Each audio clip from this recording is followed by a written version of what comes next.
Hey everybody, thought I'd give you a quick update on my Suzuki VanVan, which I bought in November. I'm really chuffed with it, as you can see. I've added a couple of things to it, so I thought I'd show you. I've done over 600 miles on it, commuted on it pretty much every day, bar all that dodgy, snowy, icy, bad weather that we had recently. It's been great. I've loved it. Bit of a pain running it in, but that's what you need to do to look after it. So I'm hoping it's pretty much run in now, and it's due for its new service, first service, which I hope to get done next week. Let's show you what I've only done a few bits and bobs to it, but as you can see, down the front there, front end, as recommended by the Suzuki VanVan forum site, I bought the Extenda fender. It's made by Pyramid. I think it costs about £16 or £17 on eBay.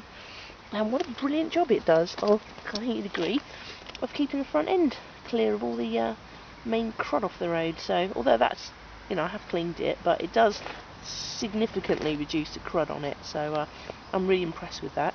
And I've absolutely covered the bike in ACF at the moment, all sorts of bits and pieces on it. As you can see, I also followed their recommendation and got this little Suzuki mudflap, which costs I think about £4 odd. Just fitted to the back of there, and what a brilliant job it does, I hope you can see, of keeping the rear shock really nice and clean. And although I've covered that in ACF as well, but I think it does a great job. So what a great bit of advice from the Suzuki forum site, so thanks guys for that. What else have I... oh god, look, this is where I scratched it recently when I slid off on some ice like a wally. As you can see, I've scratched the indicator as well, and I think I slightly dented, I think you can see the indicator there, but nothing major, and it's not something I can't fix in due course, so I'm not overly worried about it.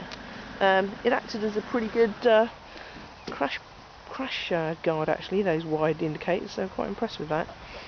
Just added a wee little clock to it, stainless steel clock, because I can't bear riding around not knowing what the time is. So that was only 20 quid from Halfords, but really useful because just can't.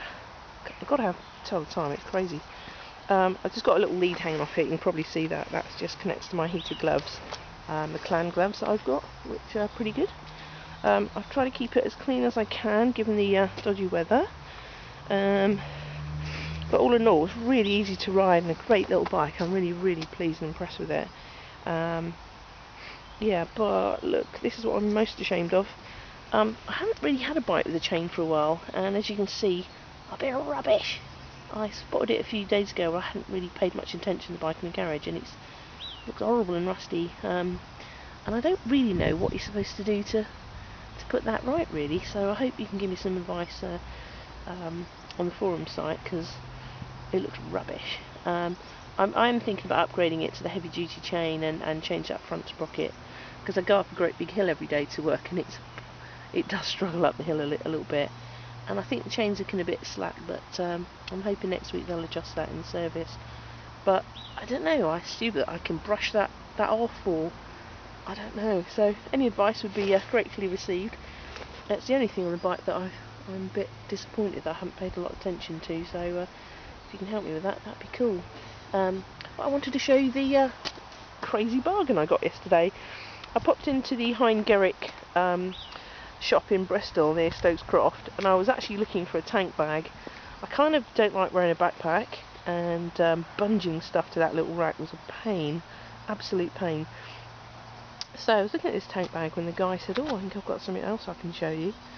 So he brought out and showed me this Tech 26, I think it's called Tech 7 26 litre top box, which I think, all things considered, I think it looks okay, don't you? It's not too big, it's not too wide, it's 26 litres, so it'll take a full helmet. It's got quite good carrying capacity. I'll show you inside. Well, two keys. Ugh, one looks like an ignition key, which is a pain.